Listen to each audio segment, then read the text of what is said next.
Welcome to Stand Up for Doctors. I'm your host, Kim Downey. Thank you very much for joining us. This channel is dedicated to amplifying the voices of doctors, other healthcare professionals, and patients as they share their unique struggles, triumphs, and passions. My mission is to build connection and create advocacy for healthy doctors, driving positive change that benefits both doctors and patients. This is a space for everyone who cares about the future of healthcare. If you appreciate this content, please like and subscribe now. It really helps the episodes reach our target audience. And I would like to welcome Dr. Sharee Johnson. Thanks for joining us today, Sharee. Hi, Kim. It's great to be here. I should just say I'm not a doctor. Okay, all right. Well, that's fine. Well, I've had non-physicians on before, and that brings me to that you are a professional psychologist, coach of leading doctors, MAPS, PCC, a best-selling author, speaker, Stanford Compassion Ambassador, and meditation teacher. And today we'll be talking about how I repeatedly quote Dr. Kathy Stepien, who said to me in a message once that everyone wins when physicians are well. And I feel like that encompasses so much. And I'll actually finally be interviewing her a few days from now. And Sharee gets that on so many levels, and you've devoted your career to coaching and supporting doctors. So we'll have a conversation about how to raise awareness amongst the general population about the struggles physicians are facing today and how we can best support them as non-physicians. So what would you like our audience most to know about you as we begin our conversation? And feel free to include hobbies, anything you want. Thanks, Kim, for having me. It's lovely to be here talking with you today. I think the thing for people to understand about me is that I'm a registered psychologist and that my work is with doctors from that position as a person who understands behavior and human interaction and hopefully to add some value to what the doctors understand already about their work in medicine so that they can be really well. I totally agree with Kathy that when the doctors are well, every other key performance indicator in health is much more attainable.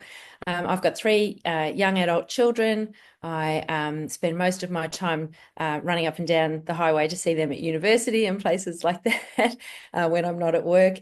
And, I think that really, in terms of hobbies, my hobby at the moment, which sounds a bit sad, is really to be learning more and more about medicine because I'm only 10 years into this part of my career and it just feels like there's an explosion since COVID about understanding what the well-being of doctors. It's lovely to have a few more colleagues and peers in that space. So that's really where I spend most of my time with my kids and learning about medicine. Yeah, well, that's wonderful. So you've been in these spaces a lot longer than I have. So, I mean, I was a pediatric physical therapist, but as far as supporting doctors, it's really just about a couple years now. So you're further along than I am, and I have so much to learn from you. And I would like to ask you to share a powerful story. What is your why for doing this work? Mm. So some of the people in the world who've read my book, The Thriving Doctor, will know that my husband Tim died in 2011 of a pretty serious cancer that was unexpected in young people. He was 37 when he was diagnosed, and the prognosis was really pretty bad. We on purpose asked the doctors not to give us any time or percentage prognoses, but as his support person, I was certainly Googling and finding out that it didn't look good. It was like 9 months, 12 months. So we're really grateful. We were really lucky to have him for another 4 years. We worked really hard with lots of people, complementary therapists, and lots of Western medicine people.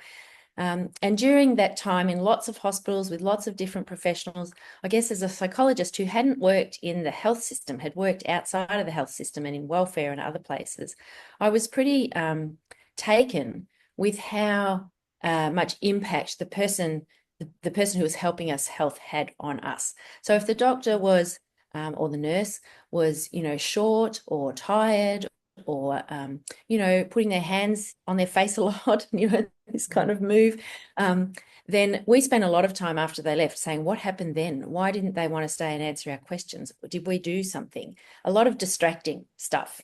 And when the health professional was really connected to us and able to answer our questions and be very present, what we felt like was present, we could get on with the healing and what Tim needed. It was a very stark difference. And so after Tim died and we, spent a couple of years gathering ourselves, our children were quite small. I just felt like that was unfinished work. And somebody recently has said to me that it's a calling. I'm not sure if it's a calling, but I certainly felt like as a psychologist, as a meditation teacher, as a coach in corporate spaces, that I might have something to offer. So I started talking to the doctors, some of them who had been on Tim's treatment team. I've got a brother and a sister-in-law who are both family physicians, general practitioners. So I was asking a lot of questions, what sort of training do you get in communication? How many hours do people work? I was reading lots of reports about, bullying and harassment and the hours that doctors work and the length of time it takes to train and all these things that were unknown to me essentially as a layperson. Mm-hmm. Uh, and it just felt like I could make something good of what I'd learned and what had happened with Tim.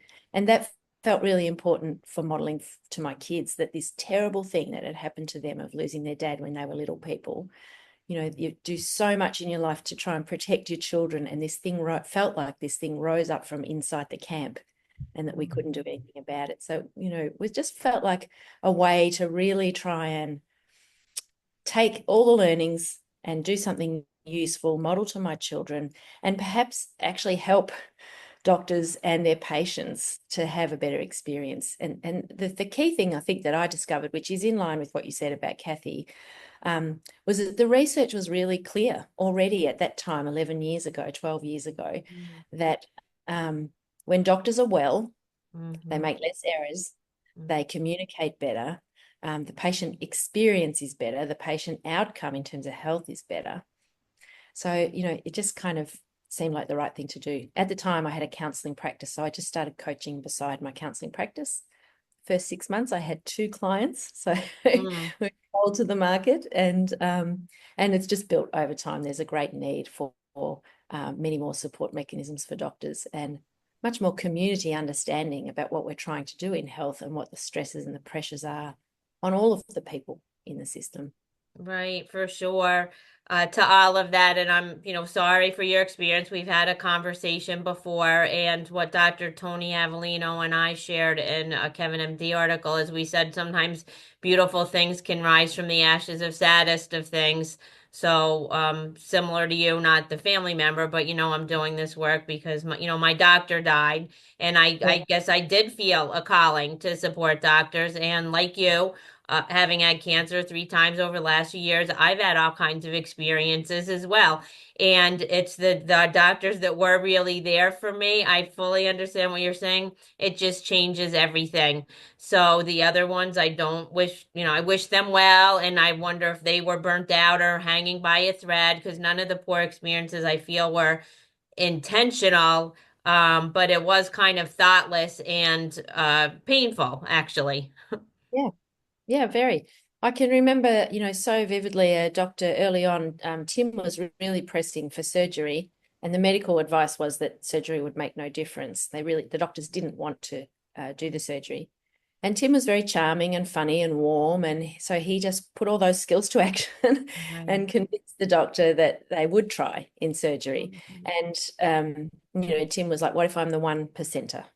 Um, but I remember the doctor so vividly taking his glasses off and putting his hands like this on his face and leaning back in his chair.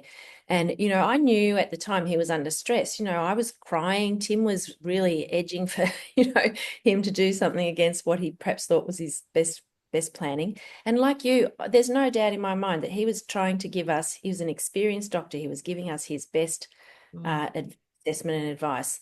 Um, but, looking back on that moment, he was really under pressure. We were creating a lot of stress and pressure for him in that consultation.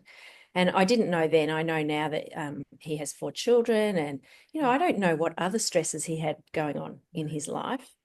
And mm, another time, I remember a different surgeon, much later in Tim's experience, who we had a really excellent relationship with. He came in this night and he was doing a ward round visiting Tim. And he essentially was, in the dumps and giving Tim pretty grim mhm, news.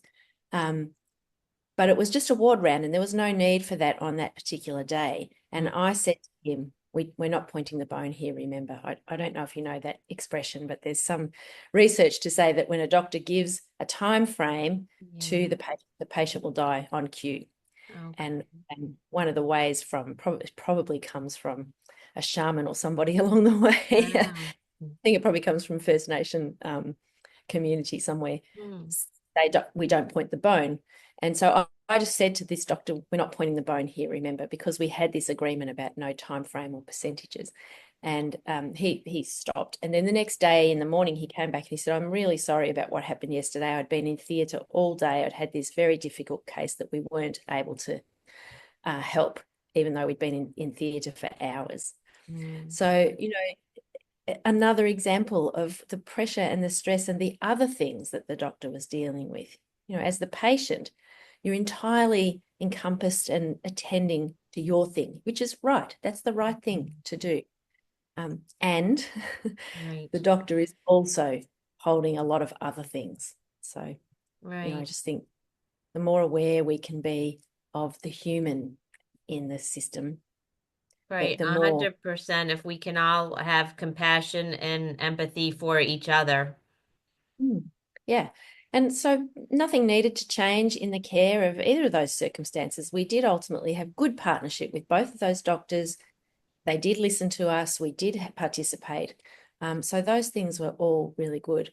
Um, but at this moment, like at that time, there were different needs. But at this moment, it just really highlights to me um, what else doctors are contending with. And as patients, all we need to do is be a little bit patient, like Hmm. 1 or 2 minutes, not forever.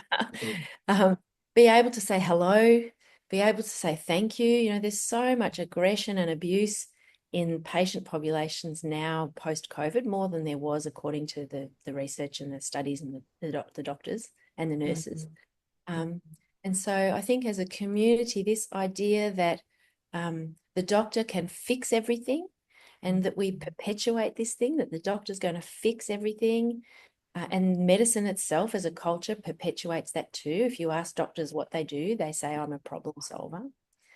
Uh, We know in the rational parts of our brain that we can't solve all problems and that individuals have marginally different things. A surgeon can be doing surgery and find that this person's anatomy is unusual Right. and that causes a complication and they don't know until they're in the surgery. So, I think we can all, the community and the medical people, Hmm. start to soften these tropes of, the doctor is all powerful, can fix everything, is, stoic and never should show any weakness and never should show any emotion. Hmm. Not robots, they're Right, people. right. Well, I have to say, when I asked that first question, like I asked you today, what do you most want our audience to know about you? So many times the doctors say, I'm human. And actually, my very first episode, my very first guest was Dr. Todd Otten, and I think that was the first thing he said. So we need to approach that from the perspective of the physician and the perspective of the patient. And today we're focusing a little more on the perspective of what we can do as patients. Though I do want to point out that some physicians who are also coaches have shared with me that, of course, there is a power differential between a doctor and a patient, and that some physicians who are coaches feel that the doctor does have some responsibility themselves to show a little vulnerability, to show that they're human, and to not act like a robot. Because if they try to show no emotion, but they're trained to do that, and there's pluses and minuses, or there's space for that and there's not space. So if you and your husband were falling apart, you don't want the doctor to fall apart with you, right? So they need to have some, modicum of, keeping it together.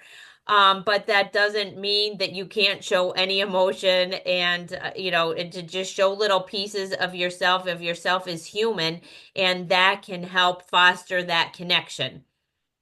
Exactly right. The day the surgeon came in the next day and said to us, I'm sorry about what happened yesterday, that's all it took. Like it was 10 seconds max. But it Mm-hmm. was just acknowledging that, oh, I know that I was different yesterday Mm-hmm. and different again today, Mm-hmm.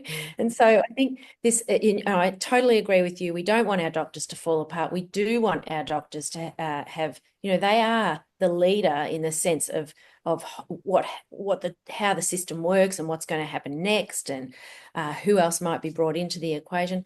But sometimes the patient is the leader as well. Sometimes the patient is the person saying, actually, that's not what I want to do, or I Mhm. want to introduce, I'm going to have so and so here at that meeting, or so this idea of partnership and working together and listening, I think the deep listening is the key skill. A doctor can still be essentially in every way as they are. They are trained to hold it together, just like psychologists are trained to hold it together when we're with someone in suffering. And I'm sure you had some of that Right, too in your right, work. right. So we're witnessing suffering. We're present to suffering. It's a huge responsibility. It's a big job. It's incredibly difficult sometimes, especially if we're depleted ourselves or stressed ourselves about any number of other things.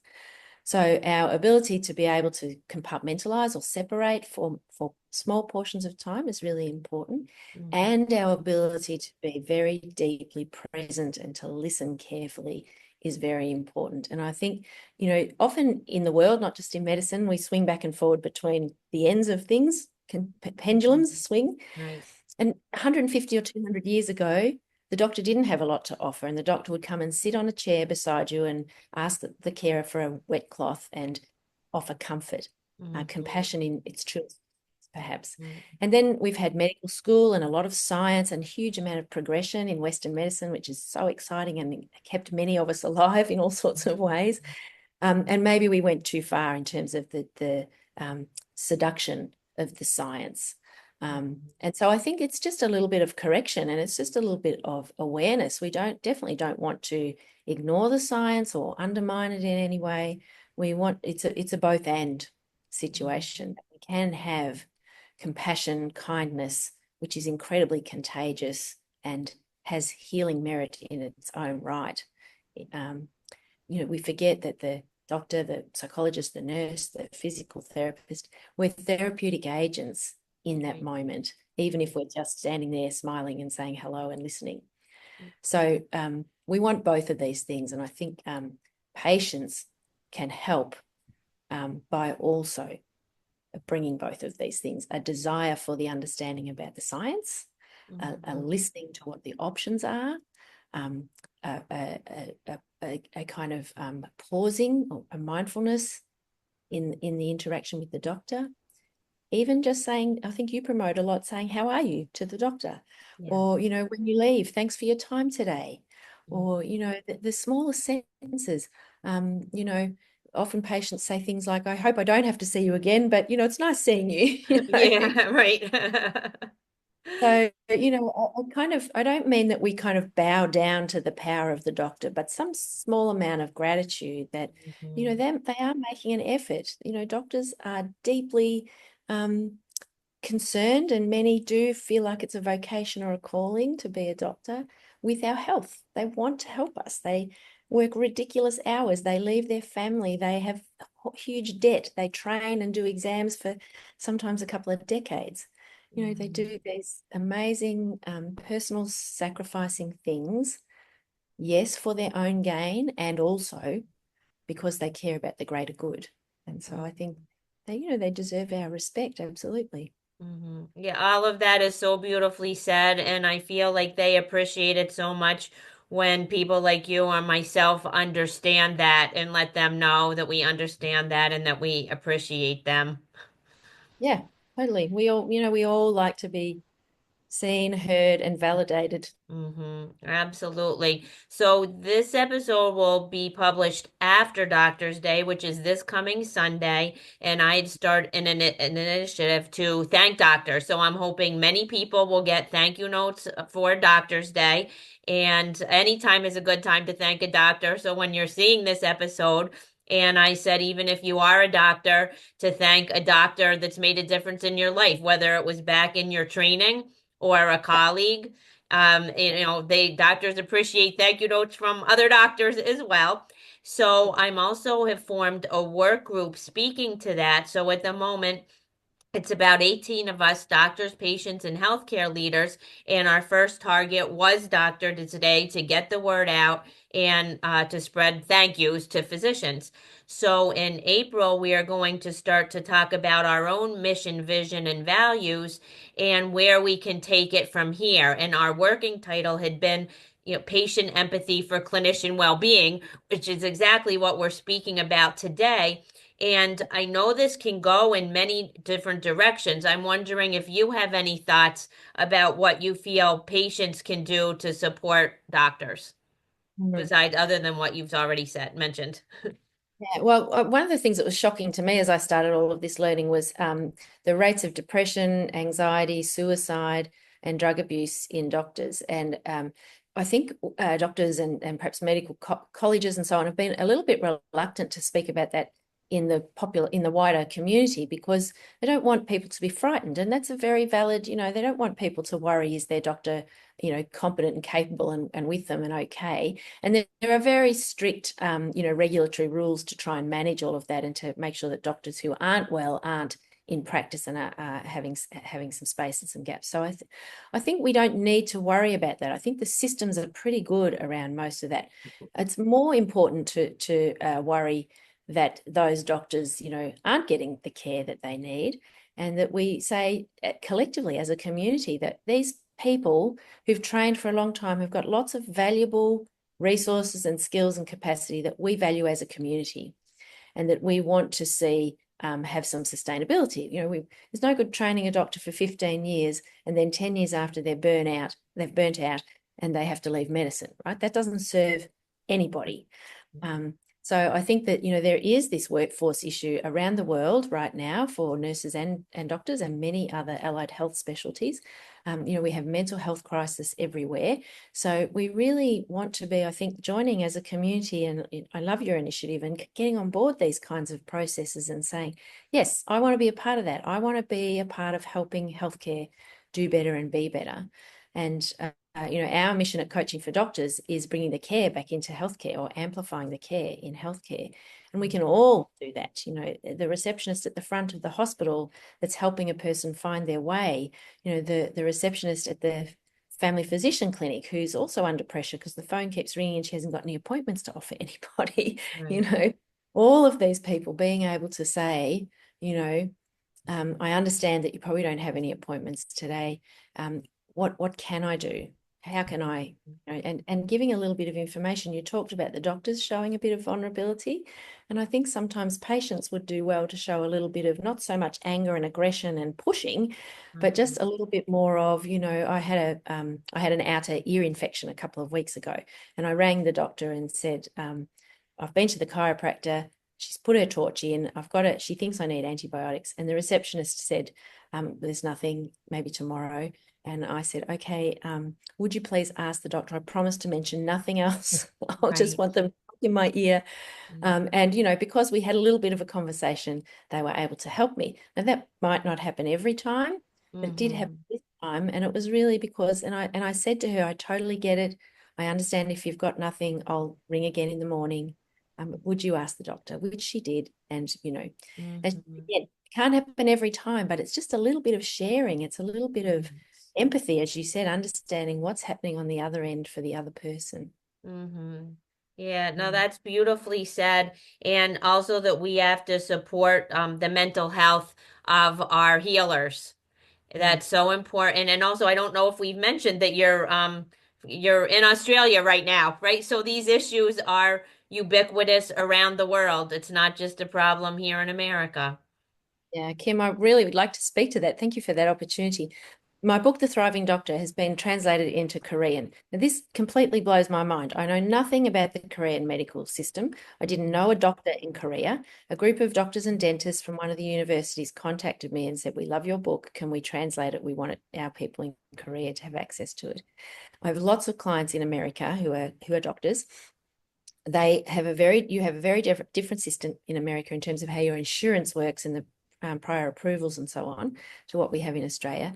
It seems to me just now, and I've got still lots to learn, but the system doesn't actually matter in the sense of, Korean, American, and Australian, the doctors having the same kinds of issues. If we look at the NHS in the UK, again, different problems, but the same issues in terms of what the doctor is having to hold, and many of common issues with patients in terms of frustration about access, understanding this foreign planet of a health system when we enter into it as new patients.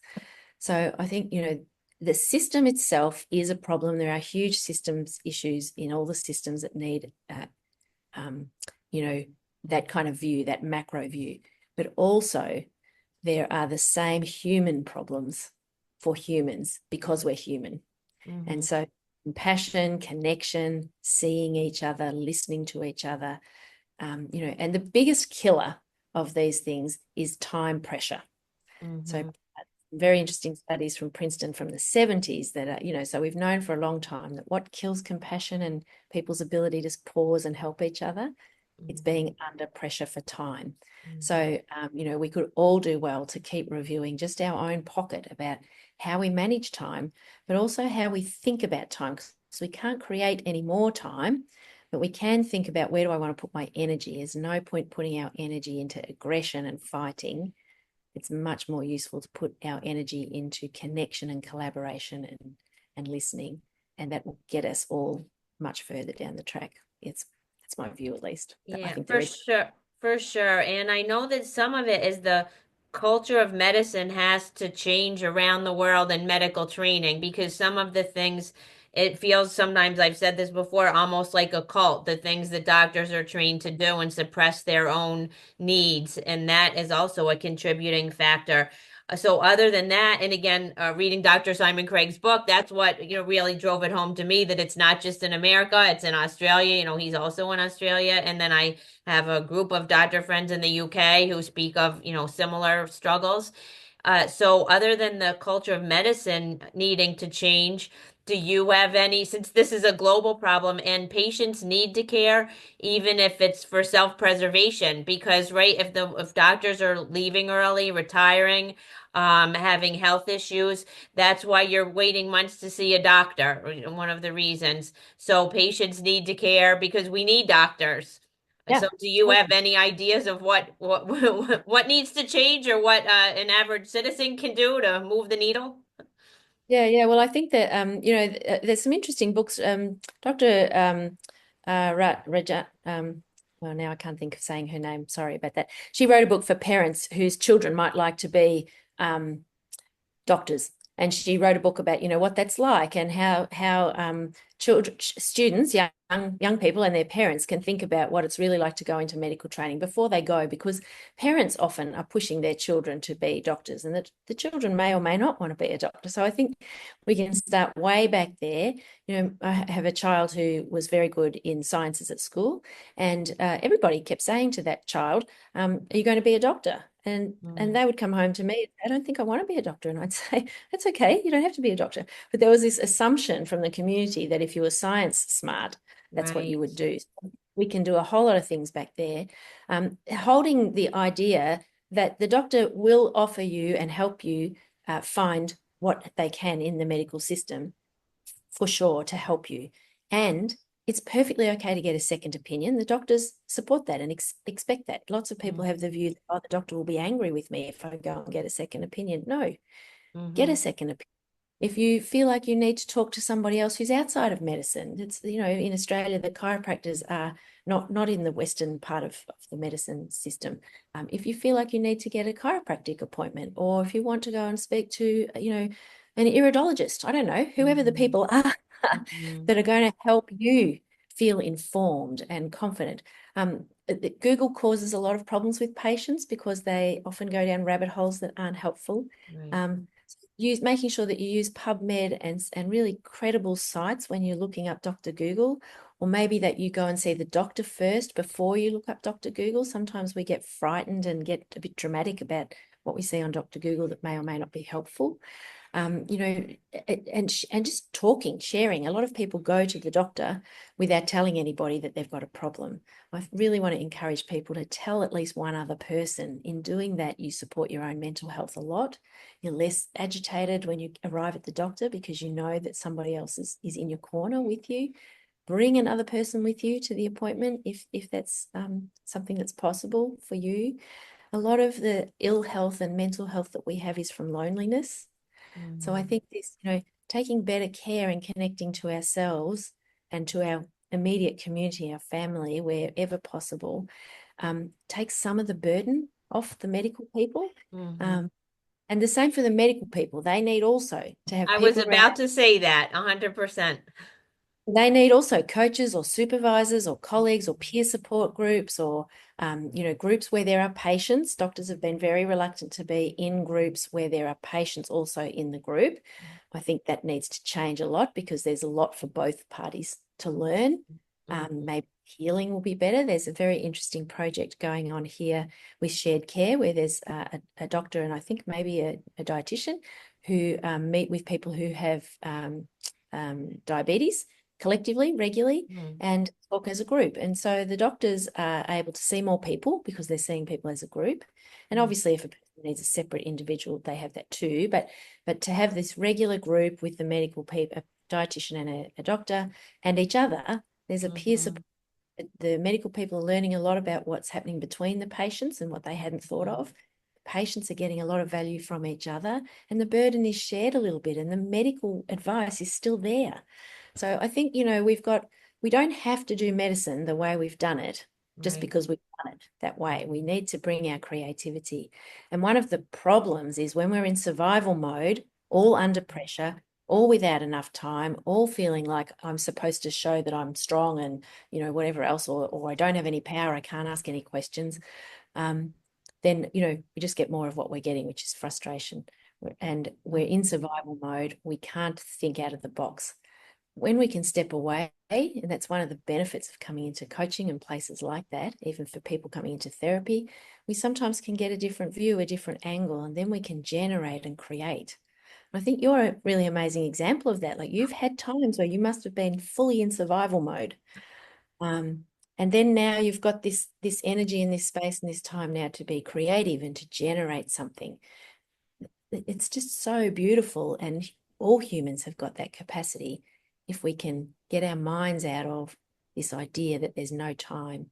And actually, once we start practicing a little bit of pausing and mindfulness, tiny little bits, doesn't have to be sitting in meditation, Mhm. um, we start to feel like there's time affluence. And again, there's research to support that. For people interested in this, they could look at the book Compassionomics, Mhm. um, where, the more time we feel like we have, and the more willing we are to stay one more minute and listen or Mhm. ask one more question present, the more time we actually feel like we have. And we build trust. And so we actually do Mhm. have time, especially with ongoing relationships, because we have trust now, we get to the chase much quicker. And Right. so we do ultimately have more time. So there's kind of these myths or fallacies that there's no time and there'll never be any time. And that's keeping us in a downward spiral instead of helping us get into an upward spiral. Yeah, well, I agree 100% with everything that you said, and I'm sorry that we need to wind down right now. This has been a wonderful conversation, and I can't wait to share it. And I was just wondering how our listeners can get in touch with you. Oh, thank you, Kim. The easiest way to understand some of the things I talk about is to get the book, The Thriving Doctor. I Hmm. meant to have a copy here and I've forgotten. And you can get in touch with me via coachingfordoctors.net.au, or I'm on Instagram as Sharee Johnson Coaching. So LinkedIn, Sharee Johnson, Instagram, Sharee Johnson Coaching. And as I said earlier, we have clients all over the place. So we work with people internationally, and we really look forward to partnering with all sorts of people in this work. There's a role for everybody. Yes, well, that's awesome, and I'm happy to introduce more people to your work. So I'm excited to do that. And in closing, to move the needle in healthcare, we all need to raise our voices and we all need to care about each other. We already know that doctors need to care about patients, patients need to care about doctors too. So stand up, doctors, and let's stand up for doctors. Awesome. And happy Doctor's Day. I know this is going to come out afterwards, but I hope everybody has a great Doctor's Day. Yes, and Thanks, thank Kim. you. And like we said, any time is a good time to thank a doctor.